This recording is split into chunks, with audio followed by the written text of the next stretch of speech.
Scorpius 662, question, Dr. Morse, how do you feel about dried fruits and berries? Love them. Love them, love them, love them. Dates, figs, I love them all. There's not too much in the fruit and berry line I don't like.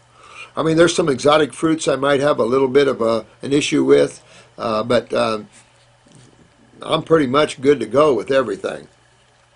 Get into the vegetable line, then I'm not too good with the nightshades, particularly the eggplants and that, that sort of thing. I'm not a squash person, those sort of things. I don't know.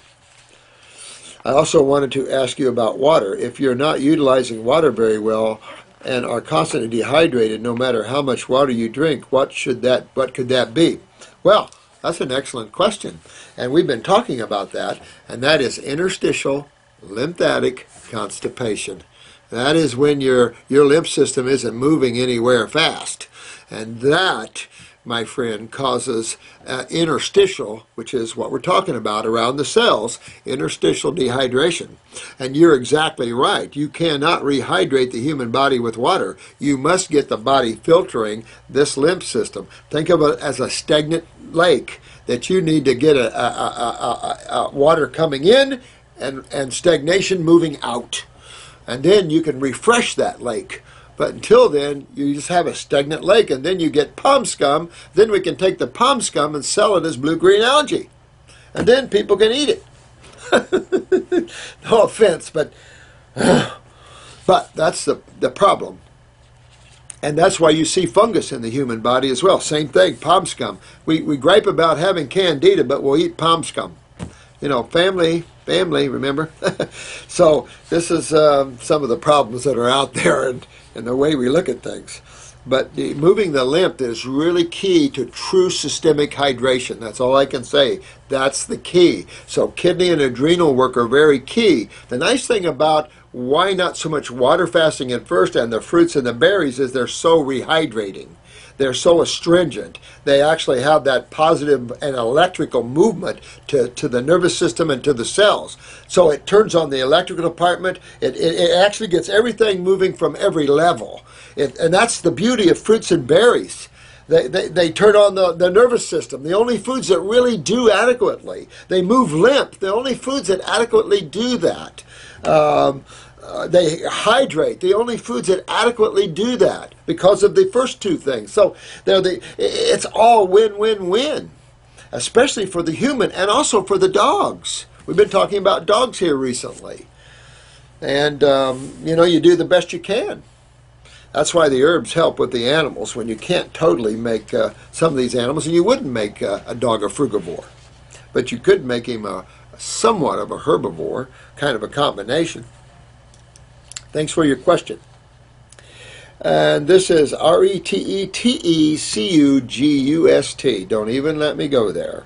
Hi guys, did you feel the solar flare today? No, but I was thinking about that today, and they talked about that on the news. I felt a lot of energy coming through my crown chakra all day yesterday and today also. Some of the electrical systems went down for a few hours. Is that amazing? I know. These magnetics are interesting, isn't it? I also think about that in the verbiage of the air. We have all these wavelengths full of garbage now, all this this conversation. So you have to be careful getting too sensitive to things.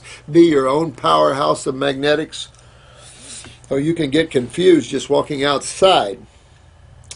Anna Marie, 2979. Dr. Morse, I found my blood tests in good levels except the following. What's your opinion? Ferritin, which is 15.48. Normal value is 20 to 105. Okay. Although my iron is 107. Uric acid, 2.0. Normal level was below 0.6. Well, that's fungus. Uric acid is fungus problems. But, you could be stirring up the bed there, but get that lymph moving, get the fungus killed. Use Parasite M, get your sugar metabolism straightened up. That's your adrenal glands. That'll take care of that part again. Tricer, 49, normal values are below 150. Oh, forgot to mention the Chem Lab advised on some red meat. I bet. Ferritin, of course, that means that iron is not stocked by the body, blah, blah, blah, blah, blah. But long ago, while I was eating fish and dairy, my iron was 31. God, how much brainwashing this allopathic medicine does. Isn't it? Isn't it, though? I mean, it's also in the B12 factors as well. And it's like, I don't know what to say. You know, the argument doesn't hold any water. This is all about the glands and utilization factors and factors of acidosis and the effect upon the tissues there. All these cofactors. So keep working on that. You always clean the liver, you clean your spleen anyway, but the adrenals holds the secret to all the iron, all the hemoglobin, more than they know. So this is real important. When you fix the spleen, you'll see your ferritin going in normal ranges. But you clean out the liver anyway, blah, blah, blah, blah, blah, just to keep everybody happy. But yeah, how's your creatinine? You didn't mention that. Sounds like it was good. But you didn't mention the creatinine. The uric acid, again, expect that. That's fungus problems. You're not eating meat enough to even to mention that. The tries, again, remember you're 49 now. German Eichelt.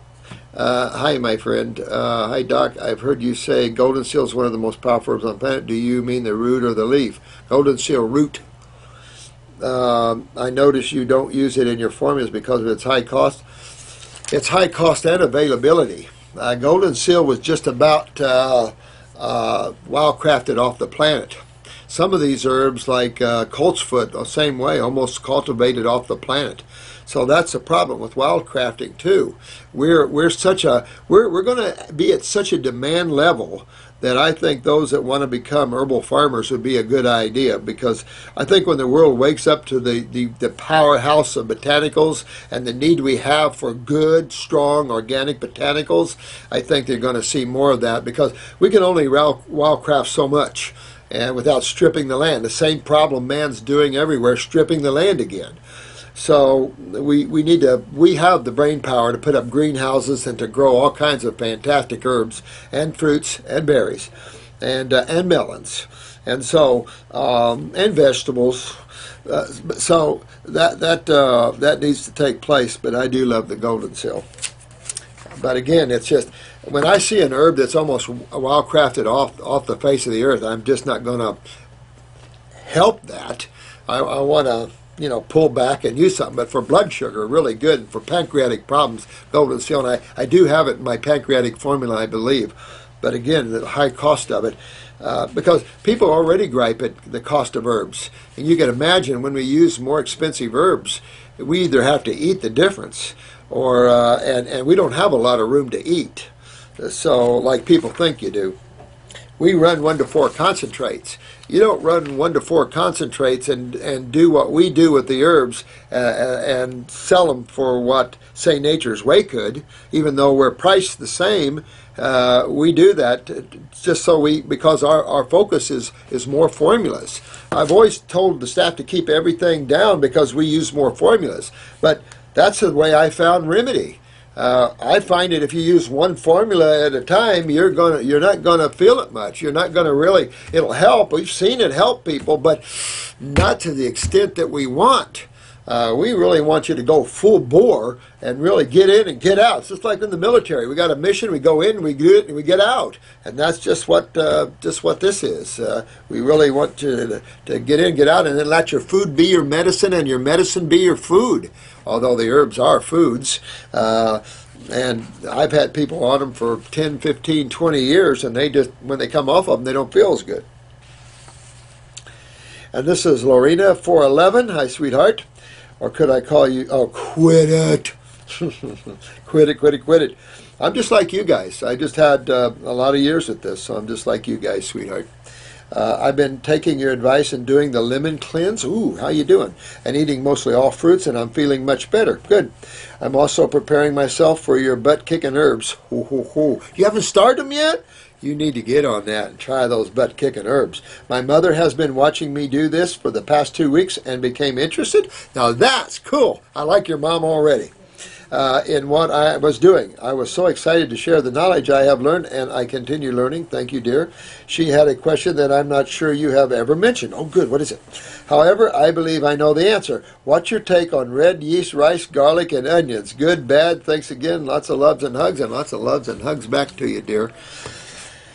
Well, like I said, garlic and onions at one level can be effectual to the body in certain ways, and certain levels it becomes pungent and undesirable, and the body pulls away from them. In terms of red yeast rice, I don't use that or recommend that at all. I just don't get into any fermentation. Everybody's bitching about candida problems as it is. And I don't get into that. You're trying to control what with what? I mean, cholesterol is the body's main antacid. And if you're having high levels of lipids, that means you have high level of acids. And you've got to deal with those acids. Well, you can't deal with it taking red yeast rice or garlic or cayenne or all these things. You got to fix the door, and the door is the adrenals and the kidneys. You fix those up, get your lymph draining, and then everything is good, and you won't have to be looking for a remedy for cholesterol because you'll know exactly what cholesterol is. But if you want to use ginger and onions, okay. But some of you that are very high up now, remember, you guys are getting high up there, and you're going to see a lot of changes that make things some intolerable. Just a lot of changes. I can't even begin to tell you, from the sweetness of the body to the cleanness of your stools. I mean, just there are just so many factors that change in your life, to the keenness of sensitivity, and then you begin really aware of one of my pet peeves. And I've not talked to you much about this one, but it's my pet peeve, and it's difficult. And that's noise pollution. A lot of people don't realize noise pollution. A big issue for me because I'm a listener. And when you start listening, you start hearing. And this world is a train wreck with noise pollution. Everything is so loud. It's unbelievable. But thank you for your questions, and I love every one of you. And all the masters do too, let me tell you. All the masters I'm working with, just keep it up. That's all I can say, just keep it up. I'm out of time here. Thanks for the Twinkie story. Chocolate-covered almonds, oh my God, that sounds good too. You know, you can laugh at these things, and you can have some, when you get up there and you clean your bodies out and you get yourself healthy, you're going to laugh at a cheat once in a while. So what? I don't kick anybody for that. There are the purists out there. I just lost that a lot of years ago because I upset too many people by being too strong with them and too demanding. And I found that if I relax and I let life breathe through me, it works better, and then people get better. You can't shake people awake, and you just have to give them love and compassion and gentle nudges. Look at this beautiful lady's mother. Just, oh look, what are you doing there? You're looking better. You're sounding better. Well, what are you doing? Yeah. That was good. Love you all. Got to run. Perhaps I can get to more questions later on in the next video. Karen Rankin. No, no, no. Love you, dear. Got confused. No. So you all take care of yourself. Be happy. Be joyful. Be honorable. And be humble. Be humble to all of life, because all of life is the same as you. And we'll be humble with each and every one of us. All righty. You have fun today. We'll talk to you later. Bye-bye.